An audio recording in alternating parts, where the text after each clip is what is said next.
Quick question. Can you remember the last time you took a 2-week holiday and didn't check your work email? If you can't remember, then you've got a business that can't run without you, and that can feel like a job with unlimited overtime.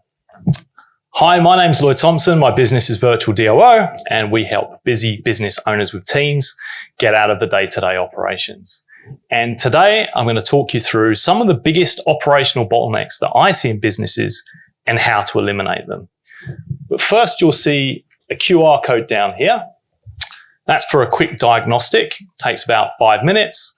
If you want to scan that now, I'll also share the PDFs, the accompanying resources that accompany these slides. And the first 5 people that send me through a diagnostic can have a free 20-minute session with me next week.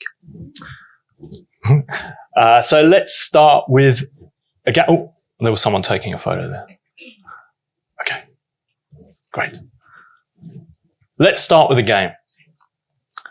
I'm going to make a sound, and I want you to guess what character or movie this sound is from, and you can just call it out. Give me a second. Okay. Thank you. It's Chewbacca. It's Chewbacca. It's Chewbacca from Star Wars. So why am I talking about the furry co-pilot from Star Wars when this talk is about operational bottlenecks? Well, it turns out that Chewbacca is the role that many business owners wish they had.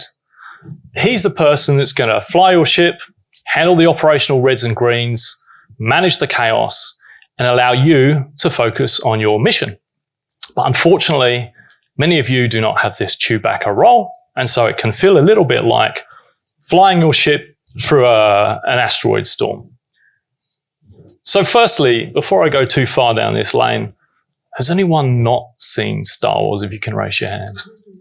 Okay, all right, okay. This slide's for you. So, quick recap. This is Darth Vader, bad guy, likes to choke people, rules with fear.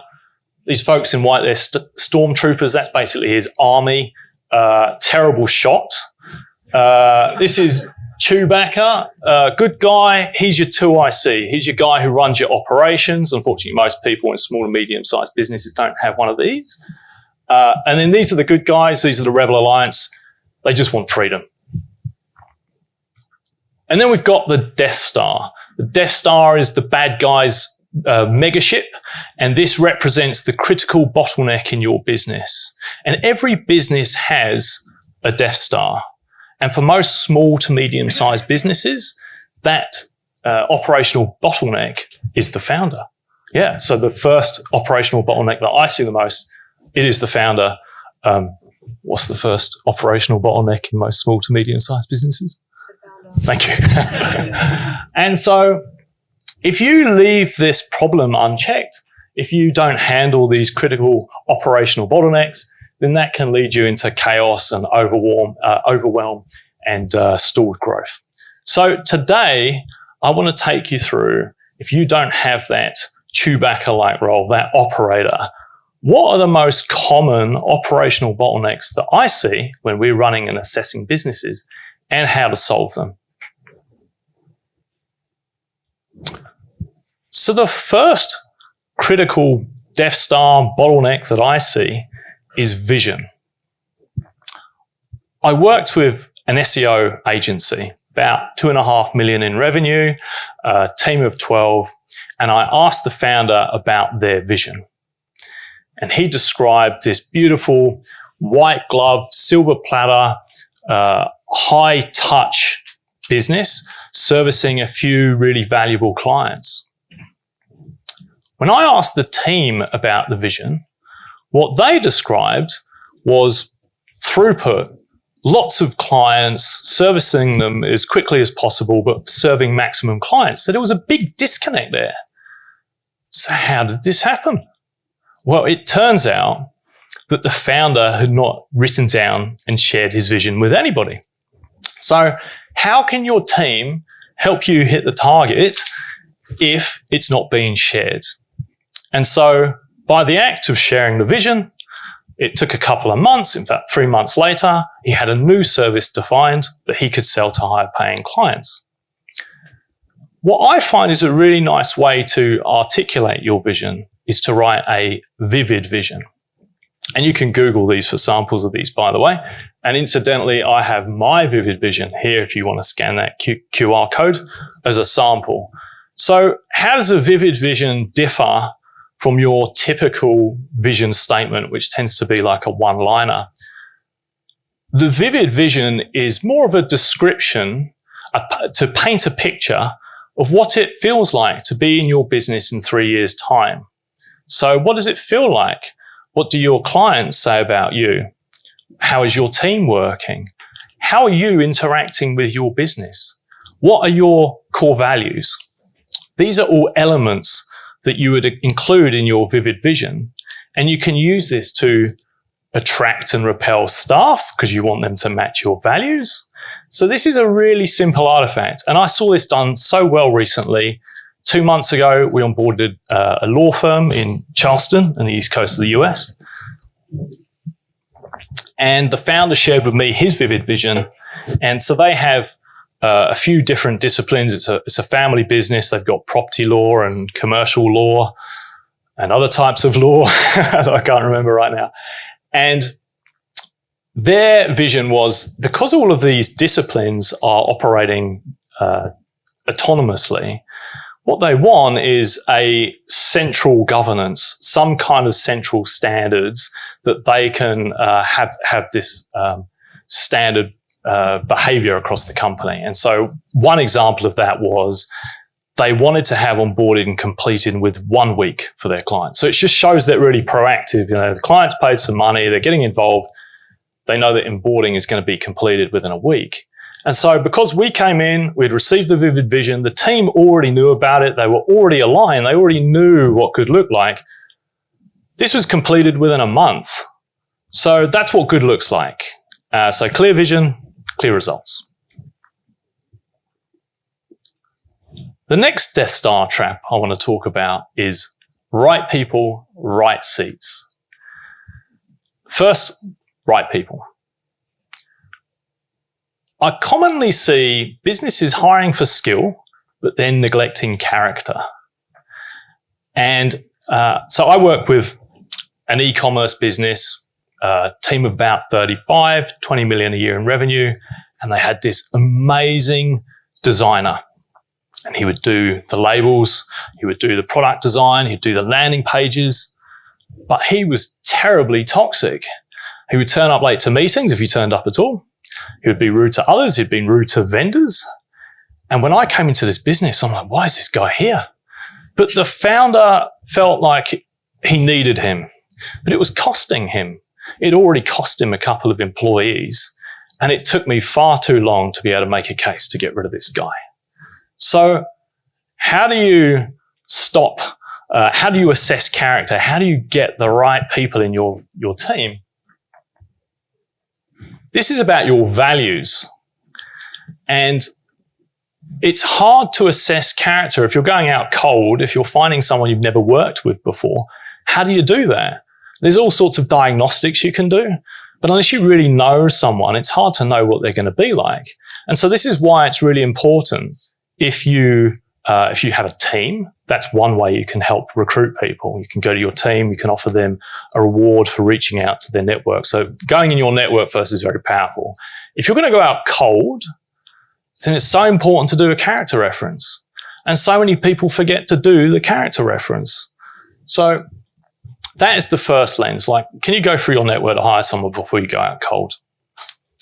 Now, if you're thinking about your team, what values do they adhere to in your business? So as an example, in my business, I've got 3 values.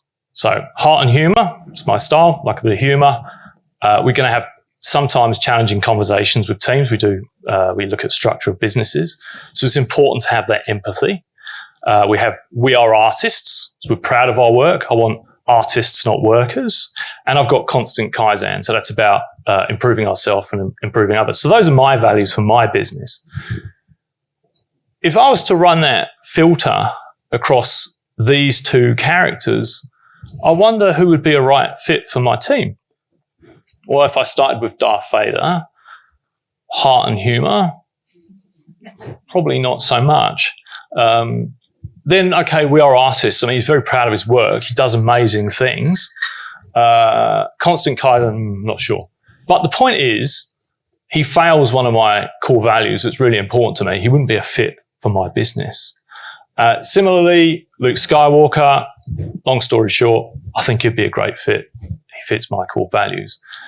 So that's the first lens that you should be looking at. And that's a very quick exercise you can do with your current team today. List them out, list your values across the top. You get a good feel whether they belong in your business in the first place. So now you've got the right people. How do you know if they're in the right seat? So that's the role. So you know they fit your culture, your values. How do you know if they're in the right seat? I worked with the SEO business that I spoke about before. They had a great SEO technician, really good at his job, delivered lots of projects on time, very good with the clients. And so the founder promoted him to run the operations. Now, he was a great culture fit for the business, but there were 3 problems with promoting him to running the operation. One, he didn't really know what it took to run the operation. He'd just been given this job. He could have probably been trained. The second problem was he didn't want it. Why put someone in a job they don't want?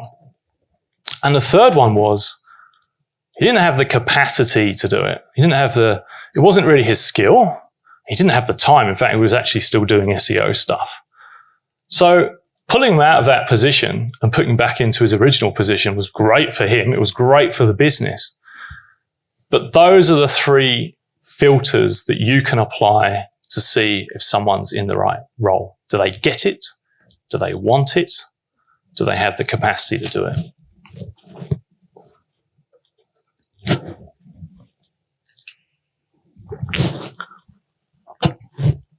The next Death Star trap is accountability. And so I don't endorse the methods of Darth Vader by choking your staff, but there is something important here in the expression one throat to choke or reward. Having single accountability is very helpful. Helps you understand who is this actually with, because if 2 people are accountable for something, nobody is. Balls get dropped. Either 2 people pick it up or no one picks it up. And so when I go back to that e-commerce client that I was talking about, they had a case where they were having quality issues because the label designer would blame manufacturing and manufacturing would blame the label designer. And so this would go around and round. So making accountability clear of who owns what can reduce a lot of issues, and that, in fact, reduced a lot of items coming up onto the founder's desk. So how do you actually do that? You need 2 things. You need visibility and verification. And I often see in businesses one side missing or one side done badly. So visibility, that's about having good clarity about who's accountable. And so you can do that at a few levels. You can have that as an org chart with a number of 3 to 5 accountabilities for each position. It's also known as an accountability chart. You can have it at a process level. So if you've got SOPs or a list of processes, a lot of people find that their SOPs aren't getting maintained or they're not getting executed properly, but that's because they haven't applied clear ownership. So if you had a listing of your processes and you apply one clear owner, that this is your process, you own this, you need to make sure that it gets executed, you need to make sure that when you're on leave, someone's picking this up and running it, you're responsible for training other people to do it. That's the level of ownership that's quite often not there. So making sure there's visibility, clear ownership. And by the way, I separate accountability and responsibility. So accountability is about who owns it. Responsibility is who executes it. So quite often it can be one person who's accountable and actually they're responsible, but you want them to train up someone else so they've got other people who can run it as well. So that's another level of visibility. And then another level which is needed is the task level. So you might have seen this if you're using a task management tool, ClickUp, Monday, Asana, that kind of thing. And so you're going to assign tasks out to the team, going to have one clear owner. Unfortunately, tools allow you to have lots of people assigned these days. One clear owner and a deadline, what needs to be done. So that's the visibility side of things. The verification piece is often where, if it's not done, the symptoms will be a mounting list of tasks. If you've got ClickUp on Monday, suddenly they're all piling up. And the complaints you get I see from founders are, oh, we bought this tool, but it doesn't really work. Or, the team don't really get it. It's because there's not really an operational rhythm to make sure that things are getting done and it's getting cleaned up. And then another layer of the verification is making sure that your operational reds and greens are getting tracked on dashboards. So that's the verification side, and that's very much about operational rhythms. Which leads me to my next Death Star, operational rhythms. So operational rhythms, this is about the meetings that you need to run, the rhythms that you need to run to make sure your business is running smoothly. And I see two extremes here. I see businesses where they're not running enough meetings and people disconnect. I'm all for asynchronous communicating with your team in Slack, but you do need to keep some level of cadence to keep people connecting. And then I see another extreme, and this one's more common, death by meetings, too many meetings, and it impacts productivity. So simple filter to save yourself and judge whether you need to attend a meeting, whether your team should be attending a meeting.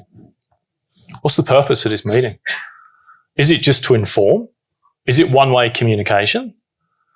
Perhaps that could have been an email, or if you're familiar with Loom or video message, you can just send a video message, explain what you're trying to do, what you're trying to inform on the screen. If it doesn't need two-way communication, perhaps that could have been a video message, or perhaps that whole meeting could have been an email. Second one is people. Do you really need everybody in that meeting? It's terribly expensive. They could be doing something more productive with their time. So what are they going to contribute? Are they really needed in this meeting? And then finally, what's the plan? What's the agenda for this meeting? I don't know about you, but I get plenty of messages to me on LinkedIn and other places. Hey, let's just catch up for a 15-minute chat next week. Very social, but what's it going to be about? Can we have a back and forth here instead? It's incredibly disruptive. So these are a few filters that you can apply to save yourself from unnecessary meeting time. So what operational rhythms do I actually recommend? These are the 5 core that we installed in businesses that we run. And we run most of these every week. First one's the same page meeting. So if you do have a general manager, a 2IC, a Chewbacca, then this is the founder having a catch up with that person, agreeing what the priorities are for the week, working through any issues. If you do have a general manager or COO or 2IC or operator who's between you and the team, this can eventually be the only meeting that you need to attend because they can handle the operations and you can focus on growth and strategy and so forth. If the person running the operations is you, then these are the others that I recommend. So a leadership/team meeting, this is the place. There's a few things that happen here, but the core thing that you should be handling here is what are the operational reds and greens on this business? What's turning red? What's the next action? Who's it going to get assigned to? So allowing you to get a pulse of your business. Huddles, you've got all your tasks mounting up. You want to make sure that things are moving across smoothly. So this is a quick, short meeting, huddle with the team, 15 minutes max. Are there any blockers? Who's needed to unblock?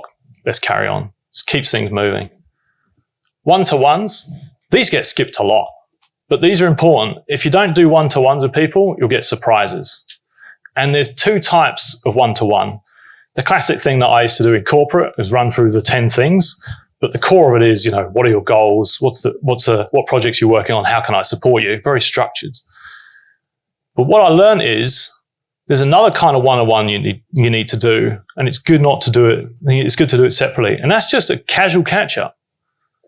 And it's really valuable to keep connected with your staff because you might discover some things that are actually really helpful. You might discover you've got a team member who has an interest in something that might be valuable. I've got a team member who I hired as an administrator in the Philippines, and I discovered he has an interest in video editing, and he was able to pick up our video editing. He's become pretty good at it. That was a great discovery. But you might also discover something's happened for that person. I don't know, maybe their pet died, or maybe there's a significant thing planned. So these are the kind of things that you can do, have that one-to-one to avoid surprises. Definitely recommend having a one-to-one with your staff every couple of weeks. And then finally, feedback loops. This is how your business gets better. So if you've got an event or campaign, then there should be a feedback loop afterwards. So if you were organizing Business Blueprint, then there should be a feedback loop catch-up for the key people that are involved in organizing this afterwards. What went well? How can we bake that into the process? What didn't go well? How can we fix it? How do we bake that into the process? And if there's some kind of operational incident in your business as well, I don't know, web server went down, something like that, that's also the thing you want to do, is have the feedback loop, understand what happened here, how do we fix it? It's not about allocating blame, which is what I saw happen a lot in corporate world. It's about how do we have a problem-solving discussion and fix our processes so we're constantly getting better. So these are the 5 operational rhythms that I use again and again. Finally, in operational rhythms, if you've got 5 people or more in a meeting, it's very easy for it to quickly go off course. So these are a few roles that you can assign in the meeting to keep it on track. So these are my favorites. One is the timekeeper. I've got a timekeeper up the back there who's going to hold me accountable if I'm starting to go over in this presentation. But if you have an agenda, the timekeeper can make sure you're keeping to your time slots and you're not going wildly over, so you can allocate that to someone to be the timekeeper. The parking lot manager is my favorite. If you're having a catch-up with a large amount of people, someone is bound to bring up something that's off topic and it can derail the meeting. So make someone the parking lot manager. The parking lot manager is going to jump in and say, let's take that one to the parking lot. They capture what that person wanted to talk about that was off topic and make sure that there is some way of executing that later. Do they need to have a separate meeting, or is it just an FYI? Parking lot manager. Final one, actions and decision taker. So if you're doing online meetings these days, your AI can record the meeting notes and the actions and the decisions. But it's important to make sure it's correct. It's not always correct. And have one person who's accountable for making sure that, okay, if there were some decisions that were made, capture that, make sure it's correct, send it out. What decision was made? If there was an action, who's it with and when does it need to get done by?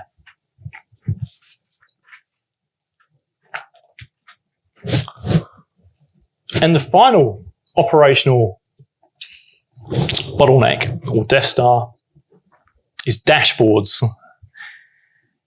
And I see a lot of businesses investing a lot of money into dashboards, and they hoover in a huge amount of detail, lots of dials, but there's so much information there, it's hard to know what's actually important.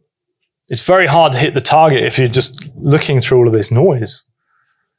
And you invest in an expensive dashboard, you need someone to maintain it. The correct way to go around this is, instead of investing in the dashboard first, start with what the outcome is you're looking to solve. Then work out what you're looking to measure, and then decide your tool. And you can run a 7-figure business on a spreadsheet before you need to get to a fancy dashboarding tool. Honestly, I see some pretty large businesses running on a spreadsheet, pulling in data, running simple reds and greens and measures. Whereas the fancy tools, big cost, a lot of time wasted. A couple of things more to say about this is careful what you measure. So I don't know if you've heard of the Cobra effect, but it was a pretty well-known case where when the British had colonised India, they put a bounty on cobras. And so thinking that would reduce the cobra population, some smart people decided that they would instead breed cobras. The outbreak got worse. So if you're going to measure things, be careful what you're actually measuring. I mean, the classic that I've seen is a call centre for customer support, putting a KPI on call volume. So, okay, the people on the call centre wrap up their calls quicker, but then that impacts customer service. Customer service gets more complaints. So be careful what you measure.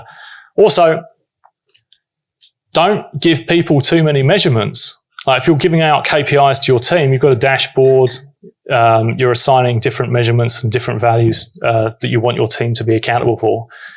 If you give someone 3 KPIs, 3 measures that they're responsible for, when push comes to shove, they'll focus on the easiest thing they can move forward. That's not necessarily the most important thing. So having your dashboard, your metrics of your business, just a few things that really move the dial that are really important for your business is what's important.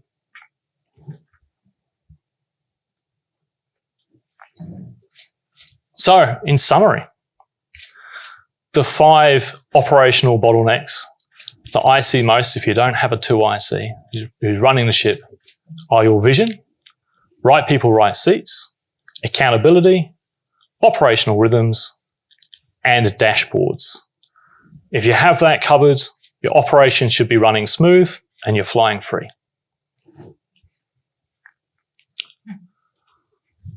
So, having seen all this, what was your biggest operational bottleneck? Have a think about that. Once again, if you want to scan the QR code, you can get the free assessment, and I can help you find your biggest operational bottleneck. And thank you very much. Now open to questions.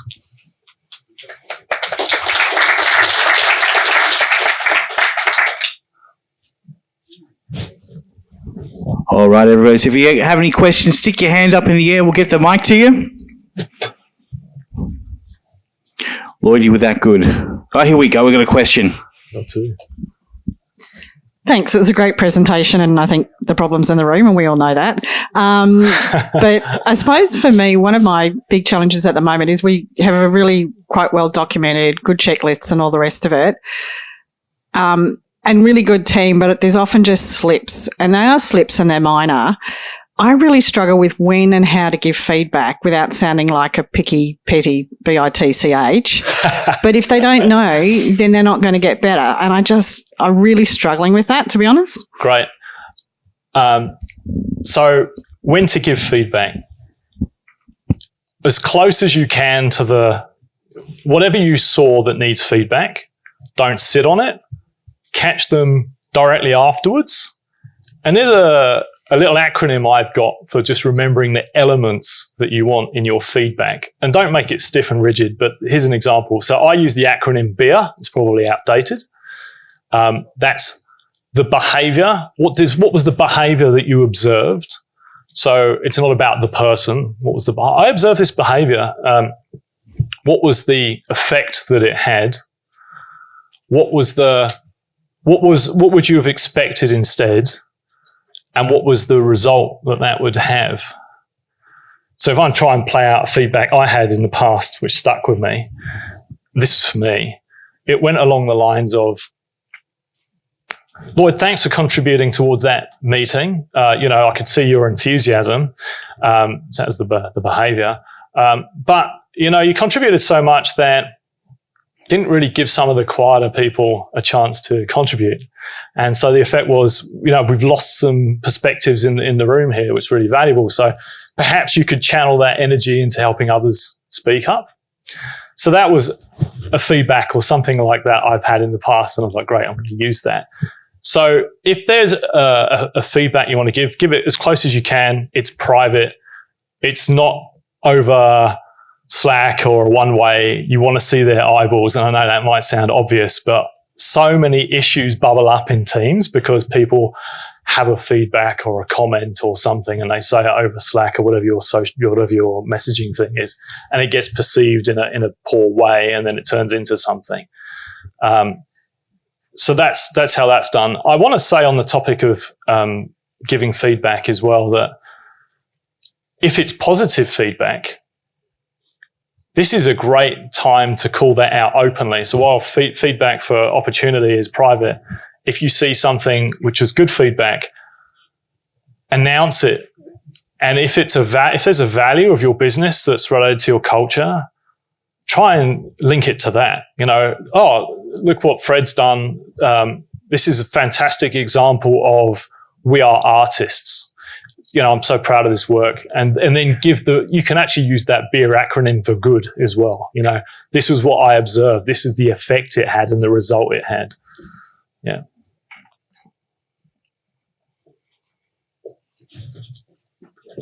Oh, yeah. Reporting and dashboards for operations. So talk me through best practice and tools and, you know, how that information gets updated. Obviously, we do sales dashboards and that information is easy to find. Mm-hmm. But when it's operational KPIs. If you've got a sales dashboard and you can easily pull all of that information into that sales dashboard and it's all in one place, great. Like, I might even have a slide in my appendix. I didn't mean for that to animate. Oh, gee. Okay, here we go. So for dashboards, I'd like some greens as well. For dashboards, keep it simple. Just a few. I like reds and greens. So is it tracking? Is it on track or doing better? Green. Is it trending down? Amber. Is it below expectation? Red. You've got another question. Oh, I just mean like, where's the data? Like, as in, sales is easy to know, like leads, contacted, sales, revenue, show rates. When it comes to operation, like how long did it take them to respond to that message in the absence of, you know, is there a best case for the data that you should be measuring? Yeah, like some of the operational KPIs. Who's like, what's the source of the data and how are we automating a dashboard to see those operational KPIs? So the reason why I mentioned the spreadsheet earlier is because what I often see is that it's either something that's pulled into a CRM or an ERP where they're trying to do the dashboard, or a task management tool like Monday.com or whatever. But then a lot of time is spent investing trying to get the automations to work to plug them in. So it's really about trying to find the simplest place where you can just pull that data. Otherwise, someone's going to have to log in there and manually update it before the meeting. In terms of like, is there a best case for operations? What are the things that you should be measuring? Honestly, it varies from business to business. So if we're working with an e-commerce, I'll have some e-commerce numbers that I'll use and say, okay, these are the things that mattered. They had these people on their team. This was their role. This was a good measure for that person. If we're working with a marketing agency, some of those things will carry across, but others won't do. So it varies. You can cheat a little bit now. Like I've got customers where I go, I've seen a customer like that before. I can use these similar KPIs, but you can also ask ChatGPT to give you a reference. The thing I want to stress the most is just the guiding principles. Like, don't have too many, or you're just going to get distracted by noise. And when we go into a business and they've got a dashboard, I find that they have the meeting and they only look at 5 numbers and they've got 20. So there's a reason for that. So it does take a bit of tuning. So that's why I say start with what you want to measure and then go from there. And yeah, you can just do some research about like what are the best things for that kind of business. But then why it requires thought is just to make sure that you don't end up with that Cobra effect. Like if you're measuring something, you're going to end up rewarding that thing, and that can be negative. Hopefully that answers your question. Otherwise, we can have more of a chat afterwards. What sort of connections do you make between accountabilities and reward systems?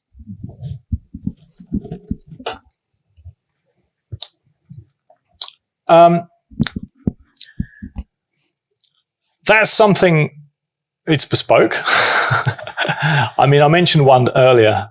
So hiring is a classic. I have found that when you go cold in your network and you find someone brand new, you might be able to easily assess them for skill, but you can't assess them easily for character.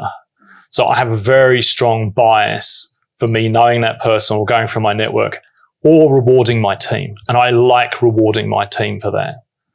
So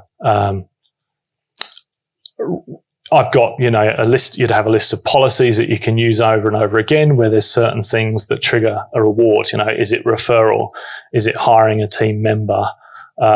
Is it going above and beyond on a particular green on your dashboard? Yeah. Sorry, one more point on that.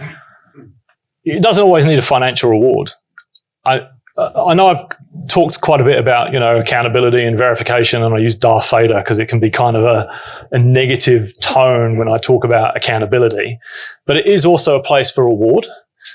And you should try and use that as much as you can. Like, call out, we're agreeing again. This is fantastic. Oh, this is a great feedback. Otherwise, you do become this kind of dictator style leader, and your problem will then be retention of staff, and they'll perhaps only be motivated by money.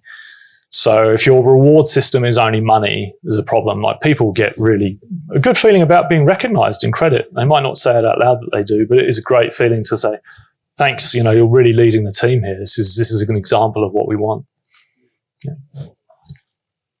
Okay, thank you. So thanks for that feedback. Just linking it back to the right people,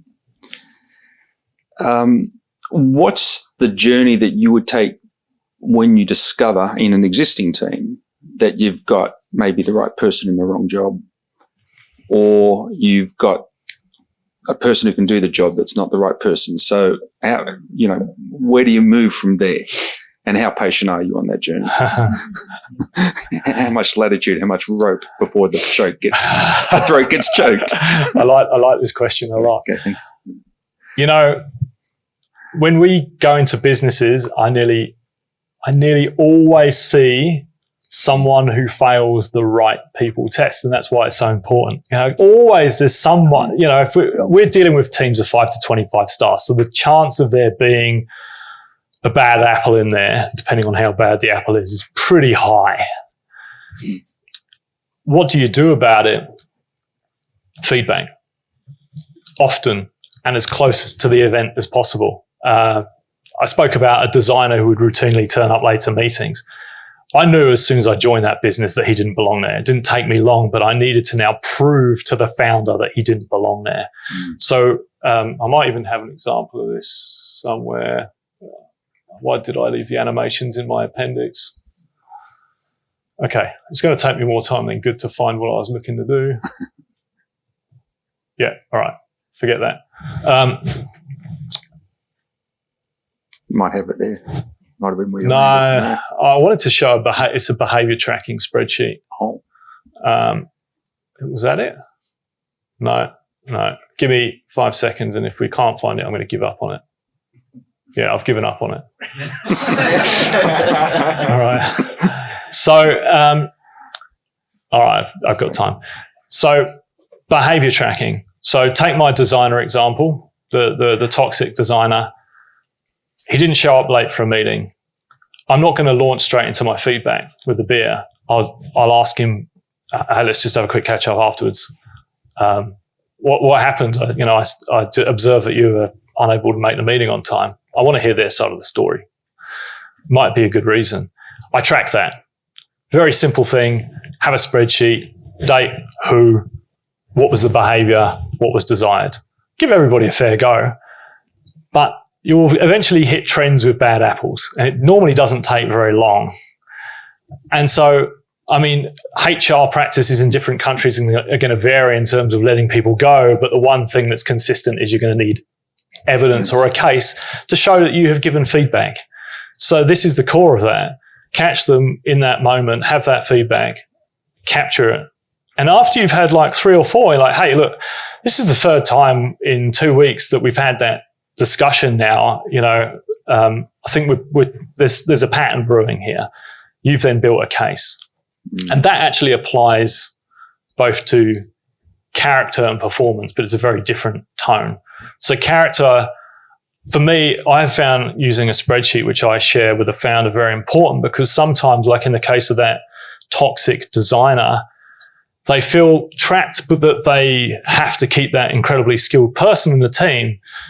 But when I showed him the data, eventually, it's like after he just couldn't argue, he's like, oh man, I have to do something. And he went and fired it himself. And it was just a relief to the rest of the team. So that's very much the character side. In terms of the skill side, I mean, if you've got someone who's the right person for the business, like they're a great, a credit, they're the right culture, they're an asset. You've then got to look objectively at, like, do they really have a seat in this business? And that's not always easy.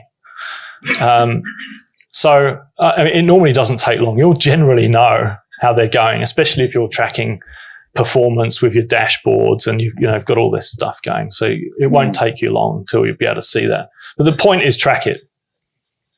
Yeah, great. Thank you.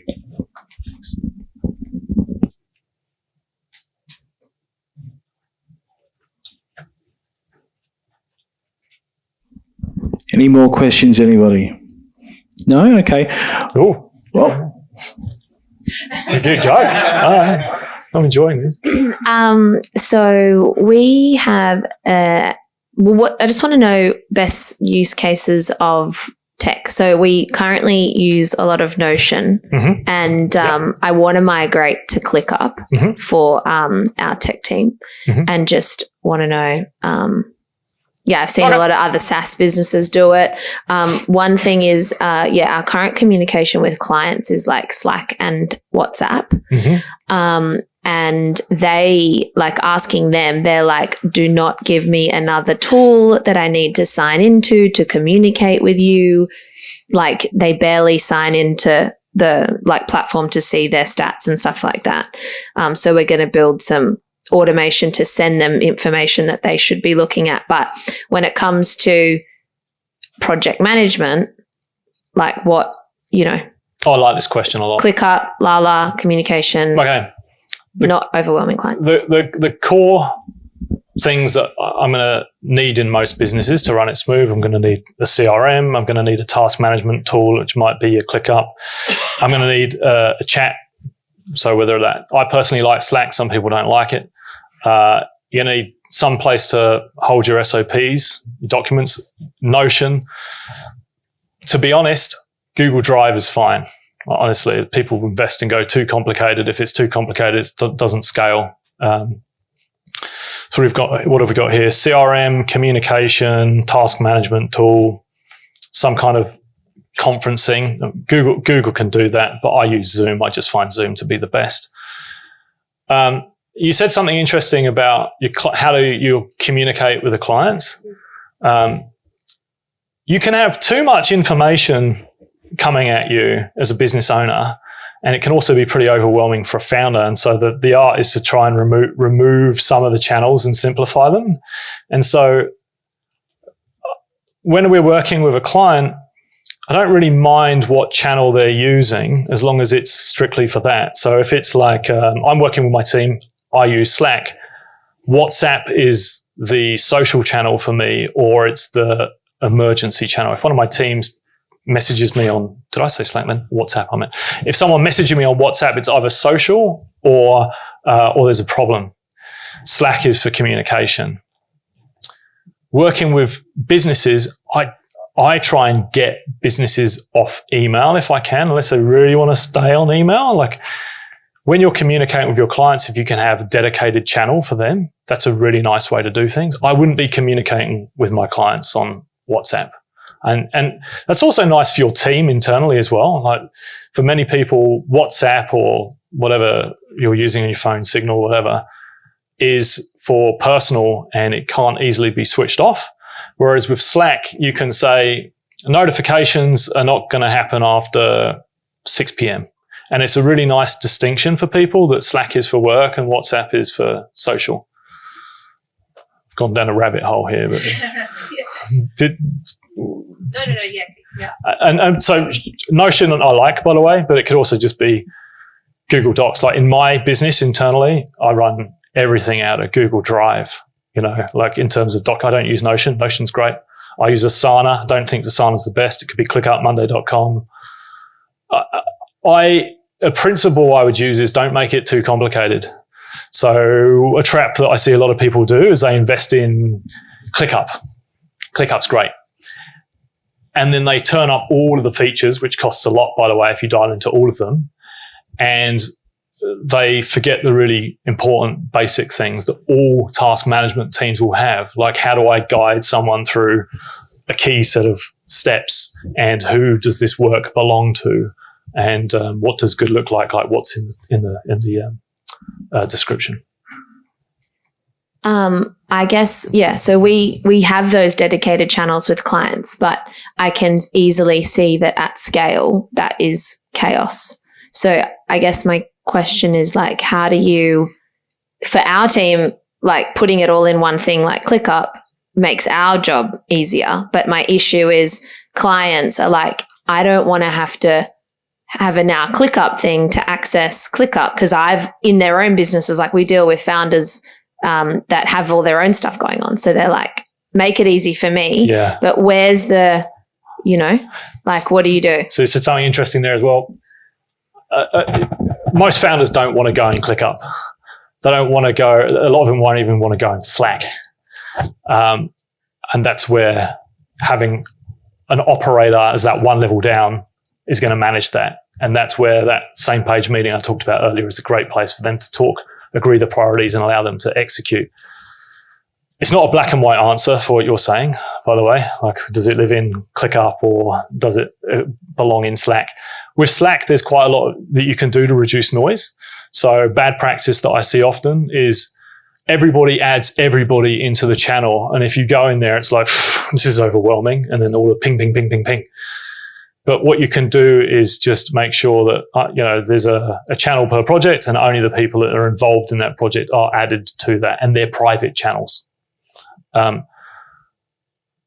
It's a long answer, but there's a lot you can do. And whether you're going to do it in ClickUp or whether you do it in Slack. So, yeah. I think we had a question over here.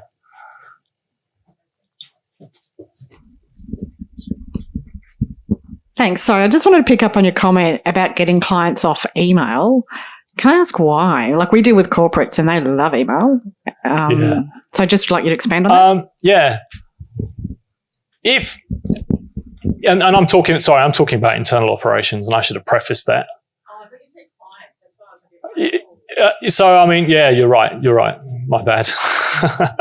So, if they're emailing their team in for this and that, like if that's their way of communicating with their team internally, it's just really ineffective. Like, people spend so much time putting together what they're going to communicate when they could just, if it's one way, just in Slack, for example, you can send an audio, and I know some people hate audio and some people love audio.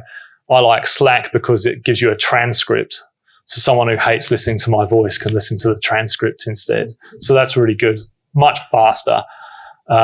It's going to depend on how your client likes to interact, but I know that doesn't answer this problem either.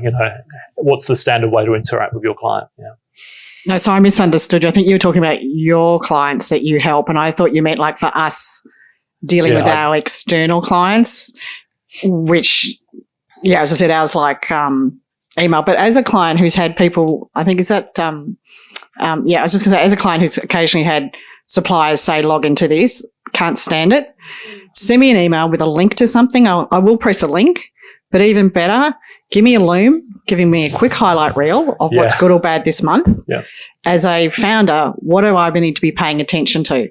Like, highlight to me, and you need to sell yourself. You need to be saying all these things have gone well as a supplier, but just do not make me log into anything because I'm not going to do it. And you're sort of saying the reports my clients should be looking at. We'll have a think about it from their perspective. And I mean, I love Daly says, make my life easy. So if everything's going well, you can just say it's all green lights or here's an amber, but tell them what it is. Don't make them looking for it. That's just my advice. So I have even my bookkeeper. She does a monthly little video for me. She's a blueprinter, which is great. And she goes, Naomi, everything's cool. Or, oh, Naomi, just can you have a look at this? Whatever. I love that. Certainly replaces a lot of when it's just one-way communication. Send a video. And as another point, if I want someone to open my email, what I'll normally do is send a, with Loom, you can do like a little animated thumbnail. So I'll put nothing in the email. I'll just send it and I'll just have me talking into the camera and they see a little animate. They're going to read it. It's great if I'm trying to get the prospect. Yeah. All right, we've got about 8 minutes left for this session. So if nobody has any... Oh, we've got a question up here. Excellent. And then maybe if there's no more questions, Lloyd, you might want to take us through some of these things you've got in your appendix as well. Maybe some... Oh, gosh, that was just if I got a detailed question. I don't know if we're going to... Morning. One of the things I latched onto was that you like to employ through character, which I have actually learnt through experience, that a person's character can outweigh their over their experience. So one of my best employees, I'm so glad I hired her off the back of character because she's turned out to be brilliant. Right. Do you have any? I just happened to land, a couple of employees that have great character. Do you have any particular checklist or questions that we can ask for and my next couple of staff that I'll be employing will be more VAs. So is there any character questions for VAs? Firstly, it's very hard to assess character if they're cold. And that's why I was earlier saying, go through your network, have someone know them and be able to validate their character or motivate your team to do that for you. What I like to do if I'm going cold is I like to have them send me a video message. And I like them to, I have them look at my vision actually, and my vision's got the core values in there. And I ask them if those core values, can they speak to those core values and why they resonate with them? It's very hard to assess character from the get-go.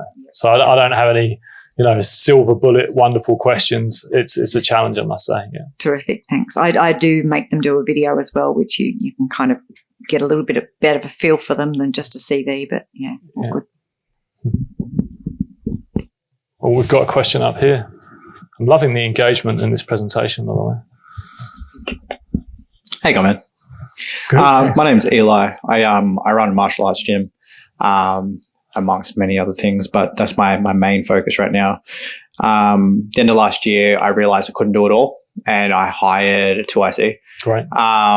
Best thing I've ever done. But at what point do you I feel like I can just give him problems, I give him stuff to do, but I'm like, I don't want to overload him and I don't know how much I should give him and things like that. I just wanted to know your thoughts on that, like boundaries and things like that. So as someone progresses through their journey, regardless of whether they're an operator or regardless they're any kind of employee, you want to move out of giving direction to coaching. So, and the coaching is asking them. So high direction, as to give out the opposite, is I've got a new intern, they started on my team, I've told them to do a thing, I need to spell it out for them, do A, do B, do C, do E. As a senior employee, you're going to go to if they come to you with a challenge, you're going to see how they solve it. So you can say, okay, it's called the 1-3-1. And if anyone's heard of the 1-3-1, someone comes to you with a problem, you ask them what their 3 options are. It doesn't have to be 3, but that's a good example. And then what they would do about it. And as you see that they're moving in the direction of what you had in mind, or better. You don't tell them what you had in mind. It might be better than what you had in mind.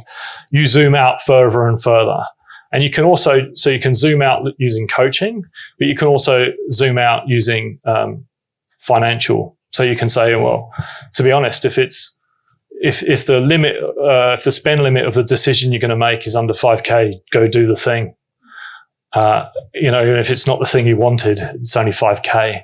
As you get more and more confident, zoom out more and more and more. But it begins with doing that, making sure that they're coming to you with their solutions and giving them the latitude to make those decisions themselves, perhaps budgetary.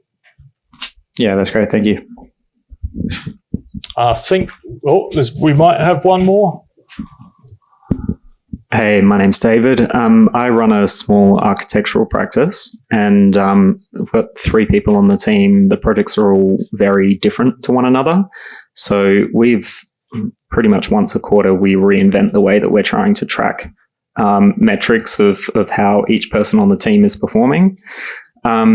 What we've found some success with is getting granular enough that there's a really firm metric applied to it, but then we have to have like a dozen metrics per person, and it's kind of just too much to manage. And then if we get them broad enough that they're we've got maybe 2 or 3 metrics per person, they're sort of really hard to define actual put firm numbers to. And I'm just wondering if you have any advice on kind of, how to balance those two or how to tackle that. It was the same question here in another vein. It's hard. and so that's why it is bespoke. You might have similar industries that you can choose from how they've done it. You don't want to overload. Like I said, you don't want more than a couple per person, or you're just going to end up with noise. So you just want just a few measurables, and they are going to be bespoke and tuned to your industry. And so when you've got people wearing a lot of different hats, is the goal to kind of go high level enough that it's and keep the kind of the actual metrics quite almost abstract, or is it too specific to the industry? You're going to want, it will be specific, but if you're going to have more than 3 metrics per person, it's going to get really hard to know what's important, because when it comes to pressure of what's actually important, they might end up moving on the wrong thing. So multiple hats, yes, they're wearing multiple hats. They're effectively like multiple employees. I'm just speeding up a bit here. So you just want to dial it down to the few. You're going to see it meeting to meeting and go, we haven't even talked about that thing. It's not important. So it's not like you have a black and white answer of what it's going to be. You'll tune, but as you tune, you should be eliminating and deciding, and then think, well, what was the feedback from this? Is this actually measurable that makes sense? Does it important? Have we learned anything from this? It's not an easy answer. All right. That's great. Thanks.